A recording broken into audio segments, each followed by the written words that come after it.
Hello दोस्तों, स्वागत है आप सभी का हमारे YouTube channel the exam centre पे। मेरा नाम शिवानी गुर्जर और हम पढ़ रहे थे मध्य प्रदेश का पुनर्गठन। दोस्तों, यह मध्य प्रदेश का 5वां वीडियो है। मैं आपको बता दूं कि मैंने जो मध्य प्रदेश का पुनर्गठन है वह बहुत छोटे छोटे वीडियो बनाए हैं, क्योंकि है ना आप इन्हें आसानी से देख पाओ और ज़्यादा बोर ना हो, और अच्छे अच्छे फैक्ट डाले हैं। और दोस्तों, इंटरेस्ट से अगर ये वीडियो आप देखोगे तो बाकी आपको यहाँ से बहुत कुछ फैक्ट मिलेंगे जो कि एग्ज़ाम में महत्वपूर्ण है। और उसके बाद में हम इसके बाद में ये 5वां वीडियो है। इसके बाद में दोस्तों एक और वीडियो आएगा जिसमें हम सारी जो ये कहानी जिस स्टोरी को सुन रहे हैं, इसका मूल उद्देश्य जिसके लिए हमने सारी स्टोरी सुनी है, कल का जो वीडियो आएगा उसमें हम वो पढ़ेंगे। और उसके बाद में फिर हम नॉर्मल से फैक्ट देखेंगे, ठीक है। और जो एग्ज़ाम में क्वेश्चन, इसमें से कौन कौन से क्वेश्चन बने हैं अभी तक और आने की संभावना है, हम सारे क्वेश्चन इसके अगले वाले वीडियो में देखेंगे। दोस्तों, अगर आपने इसके पहले वाले वीडियो नहीं देखे हैं तो आप सबसे पहले जाके उनको देख लें, ठीक है। और दोस्तों, मैं आज हम पढ़ने जा रहे हैं मध्य प्रदेश का पुनर्गठन, जिसमें हम देखो हमने जो पहले की वीडियो है उनमें हमने पढ़ा था कि किस प्रकार से हमारा भारत 1947 की स्थिति देखी थी। उसके बाद में भारत को स्वतंत्रता मिलती है दोस्तों, और स्वतंत्रता मिलने के बाद में कौन कौन सी रियासतें थी, जैसे कि अंग्रेज़ों की अधिकार क्षेत्र में जो क्षेत्र थे जो प्रत्यक्ष रूप से शासन करते थे, तो वह तो डायरेक्ट मिल जाते हैं भारत संघ में। परंतु जो जो जो रियासतें हुआ करती थी, राजा राजवाड़ाओं का क्षेत्र हुआ करता था, उन्होंने उनके सामने दोस्तों शर्त रखी गई थी कि आप या तो भारत में मिल सकते हो, या फिर पाकिस्तान में, या फिर स्वतंत्र रह सकते हो। परंतु हमारे सरदार वल्लभ भाई पटेल ने पंडित जवाहरलाल नेहरू के साथ में मिलकर इन रियासतों को भारत में मिलाया, ठीक है।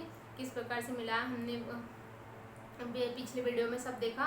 उसके बाद में भारत को रियासतों के आधार पर 4 भागों में विभाजित किया। वहीं हम मध्य प्रदेश की स्थिति देखें तो मध्य प्रदेश को भी 4 भागों में, श्रेणियों में विभाजित किया गया था। और हमने देखा कि किस प्रकार से ये पार्ट बने, ठीक है, और किस प्रकार से मध्य प्रदेश की संरचना बनी। और वहीं हमने देखा था कि मध्य प्रदेश में कौन कौन से पार्ट हुए, जैसे कि पार्ट ए की राज्यों में कौन कौन से क्षेत्र को शामिल किया गया, पार्ट बी के में पार्ट बी की राज्यों में कौन कौन से क्षेत्रों को शामिल किया गया, ठीक है दोस्तों। भोपाल स्टेट, वहीं हमने भिन्न प्रदेश और भारत, मध्य भारत, इन सभी की चर्चा पिछले वीडियो में करी थी। और वहीं हमने आज के वीडियो में देखते हैं कि जो आज के वीडियो में दोस्तों हम है ना इनको नोट करते हुए चलेंगे, और आप सारे फैक्ट याद कर लेना, ठीक है।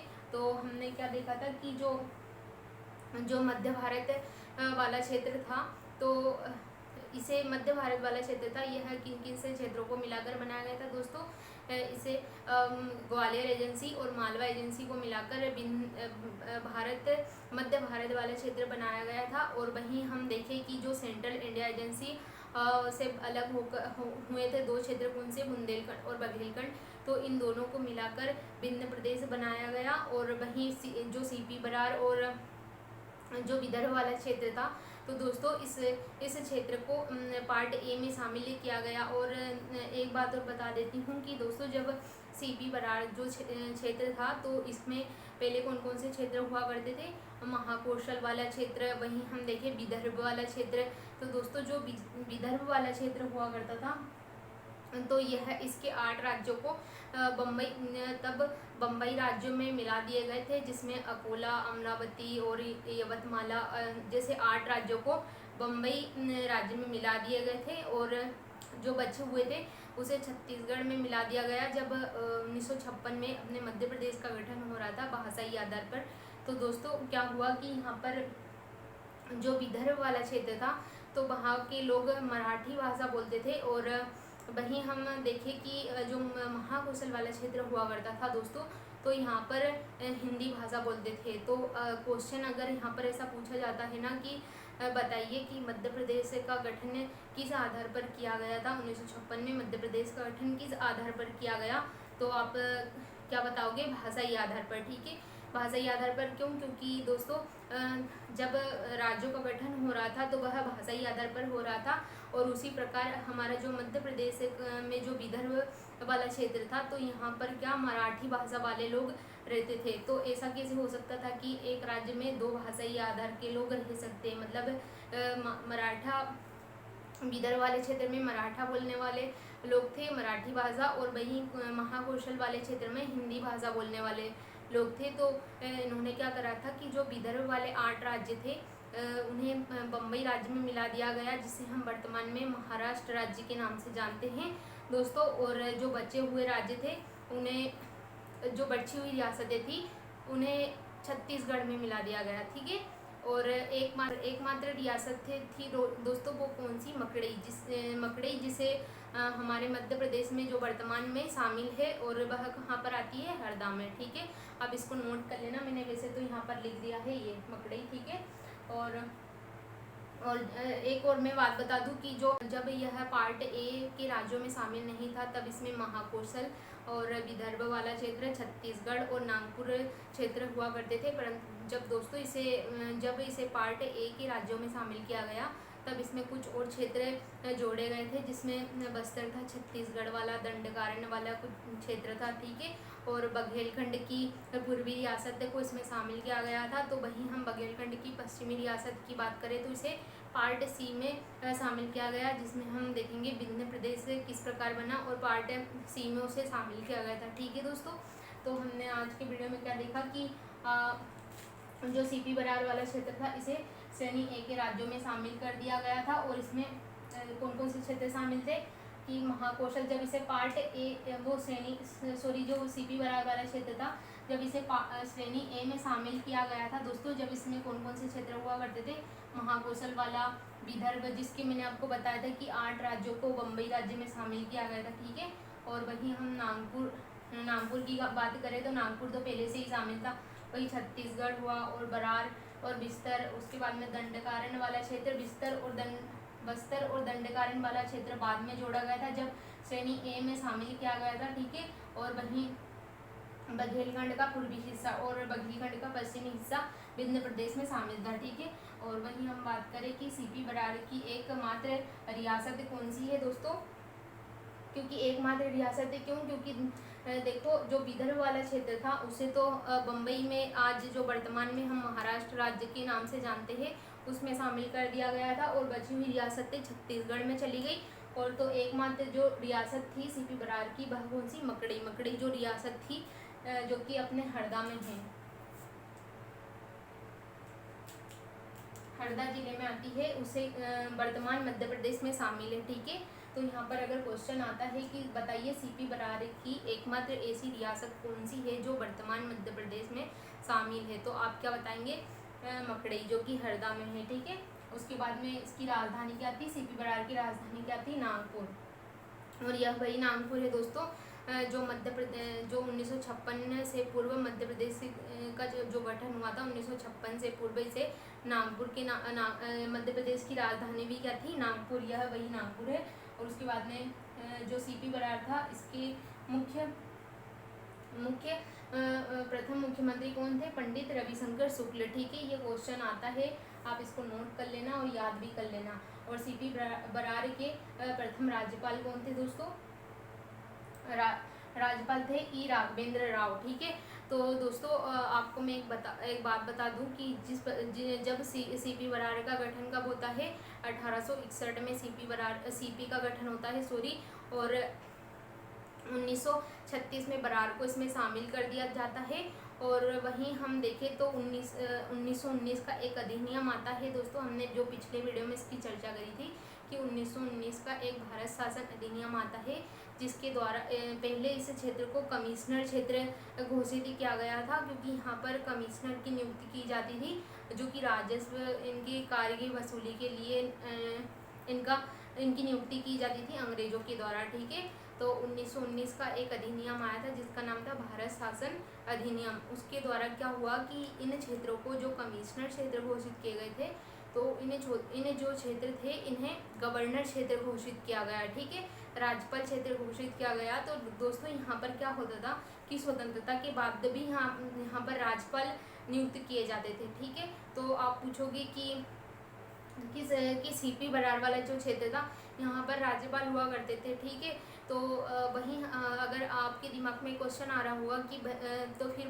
मतलब ऐसा क्वेश्चन भी आ रहा होगा कि बताइए जो हमारा मध्य भारत था और विभिन्न प्रदेश थे इसके भी प्रथम राज्यपाल हुए होंगे।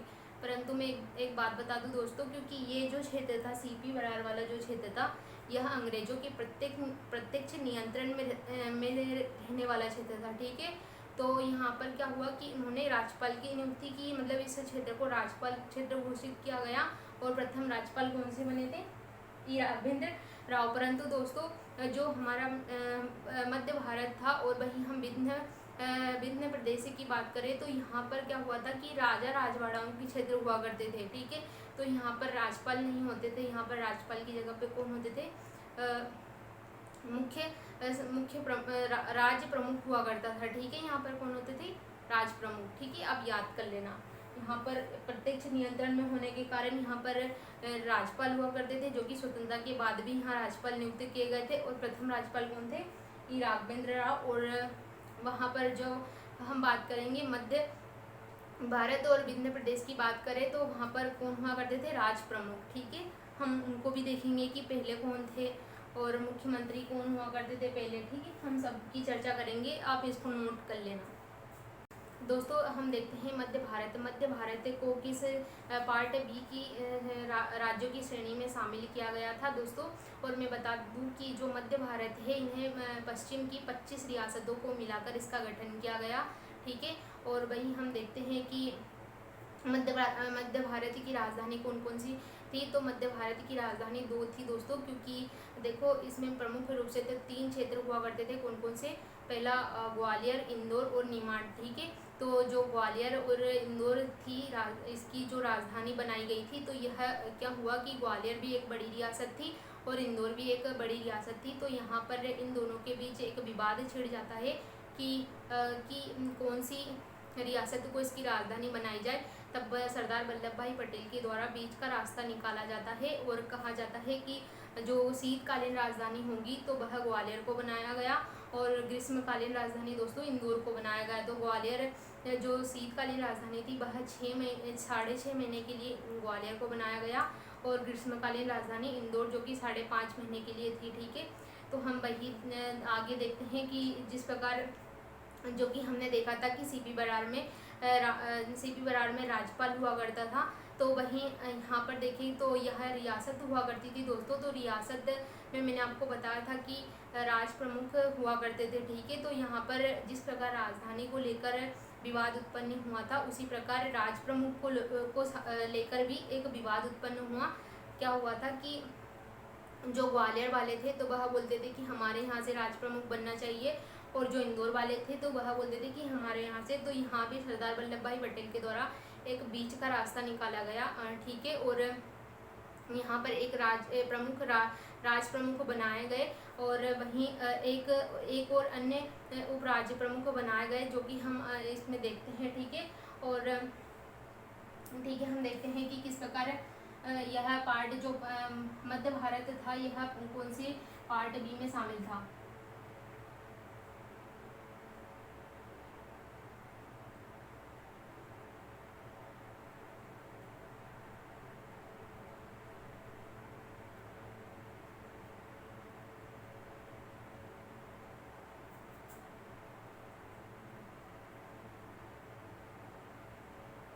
ठीक है,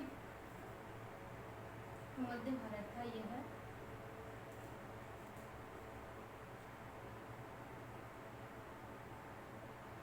पार्ट बी में शामिल किया गया। जो मध्य भारत था इसे पार्ट बी में शामिल किया गया दोस्तों और इसे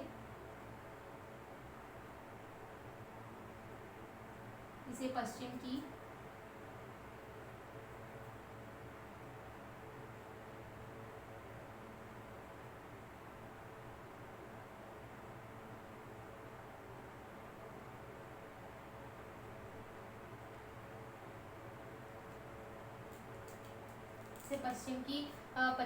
जो पश्चिम की 25 रियासतें हुआ करती थी इन्हें शामिल करके इसका गठन किया गया दोस्तों।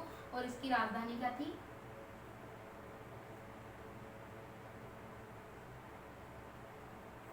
शीतकालीन राजधानी कौन सी थी दोस्तों? ग्वालियर। ठीक है,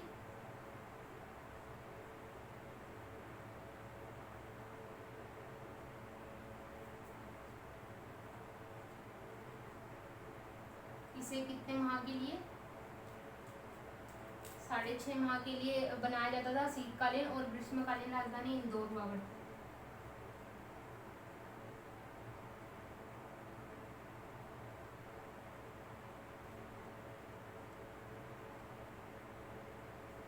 जिसे 5.5 माह के लिए बनाया जाता था। ठीक है, वही हम देखते हैं कि इसके प्रमुख राज्य प्रमुख कौन हुआ करते थे।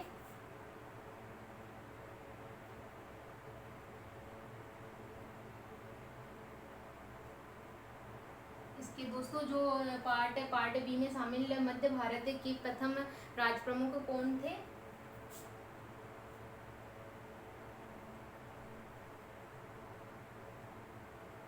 जीवाजी राव को बनाया गया था। प्रथम राज्य प्रमुख किसे बनाया गया था? जीवाजी राव को। ठीक है, यह ग्वालियर से संबंधित है। और वहीं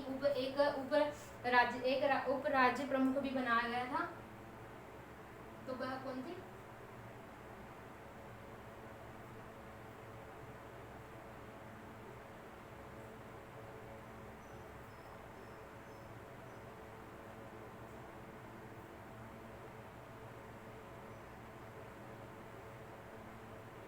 यशवंतराव होलकर। यह कहाँ से संबंधित थे? इंदौर से।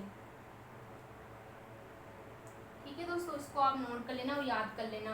वही हम एक क्वेश्चन ऐसा भी पूछा जाता है कि बताइए जो राज्य यहाँ, क्योंकि देखो यहाँ पर बाद में पहले तो यहाँ पर क्योंकि यह रियासत हुआ करती थी तो यहाँ पर राज्य प्रमुख बनाए जाते थे। और दोस्तों वहीं यहाँ पर जब चुनाव होंगे 1952 में, जब यहाँ पर चुनाव होते हैं और विधानसभा का गठन होगा, तो यहाँ पर मंत्रिमंडल का भी गठन होगा और यहाँ पर फिर बाद में सीएम बनाए जाएंगे। तो दोस्तों ठीक है, तो हम यहाँ पर एक क्वेश्चन ऐसा पूछा जाएगा कि बताइए जो पार्ट बी है, तो इसकी विधानसभा कहाँ पर लगती थी? जो पार्ट बी की इसकी विधानसभा कहाँ पर लगती थी दोस्तों?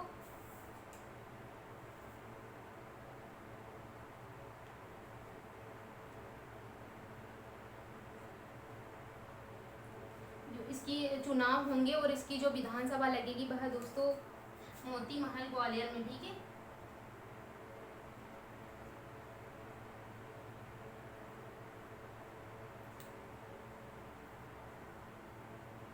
अब इसको नोट कर लेना दोस्तों, बहुत इंपॉर्टेंट फैक्ट है यह कि ऐसा पूछा जाएगा कि विधानसभा कहाँ पर लगती थी? मध्य भारत की विधानसभा कहाँ पर लगती थी? मोती महल ग्वालियर में लगती थी। और दोस्तों इसके प्रथम सीएम कौन थे? इसके प्रथम सीएम मैं यहाँ पर लिख देती हूँ। इसके प्रथम सीएम कौन थे दोस्तों? क्वेश्चन ऐसा पूछा जाएगा कि बताइए जो मध्य भारत था, तो इसके प्रथम सीएम कौन थे? और एक क्वेश्चन ऐसा भी पूछा जाएगा कि यह जो लीलाधर जोशी थे वह प्रथम सीएम थे दोस्तों। और एक क्वेश्चन ऐसा पूछा जाएगा कि बताइए जो मध्य भारत जब एमपी का गठन हुआ 1956 में, तब इसे पार्ट बी में शामिल किया गया। ठीक है, इस क्षेत्र को जो क्षेत्र था, तो इन क्षेत्रों को पार्ट बी के राज्यों में शामिल किया गया। उस समय यहाँ के सीएम कौन थे? तो हम देखते हैं प्रथम सीएम कौन थे? लीलाधर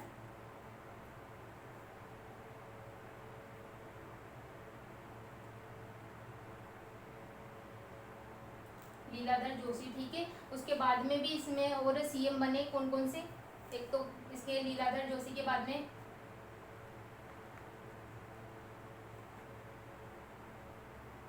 गोपी कृष्ण बने थे विजयवर्गीय। ठीक है, उसके बाद में भी हम देखते हैं इनके बाद में कौन थे? तखतमल जैन।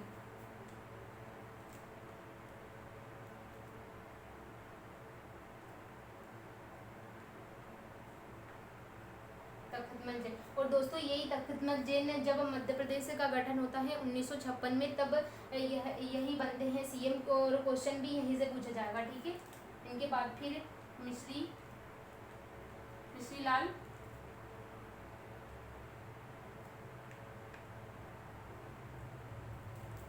लाल गंगवानी बनते हैं, और फिर इनके बाद तखतमल जैन वापस से बनते हैं।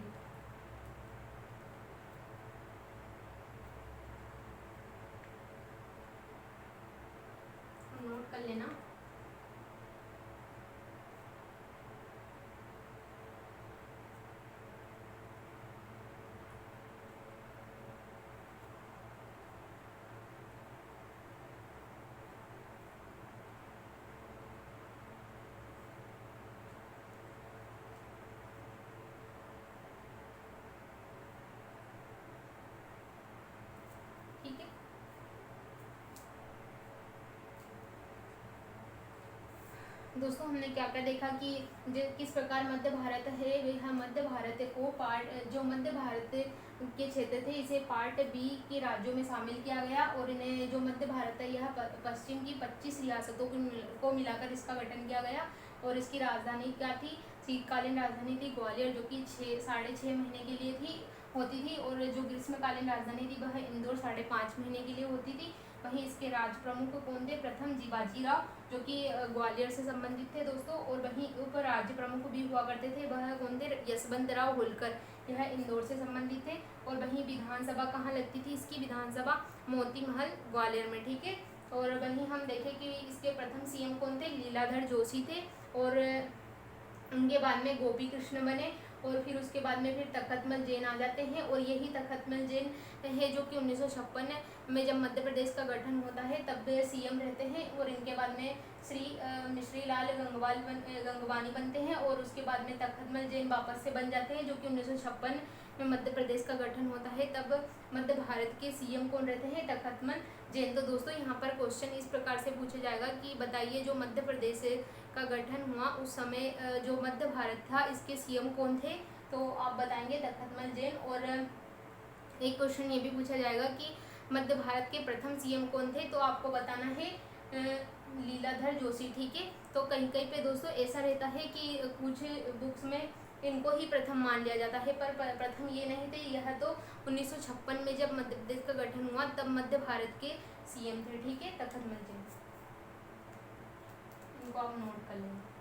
इसके बाद में हम दोस्तों देखते हैं विभिन्न प्रदेश का गठन किस प्रकार होता है और उसे किस क्षेत्र में मिलाया जाता है। और वहीं हम देखते हैं कि भोपाल स्टेट को किस प्रकार कौन से पार्ट में शामिल किया जाता है। इसके बाद हम वो सब देखेंगे, ठीक है। दोस्तों अगर आपको यह वीडियो पसंद आ रहे हैं तो आप शेयर करें और सब्सक्राइब करें, ठीक है। मिलते हैं अगले वीडियो में। Take care, bye bye.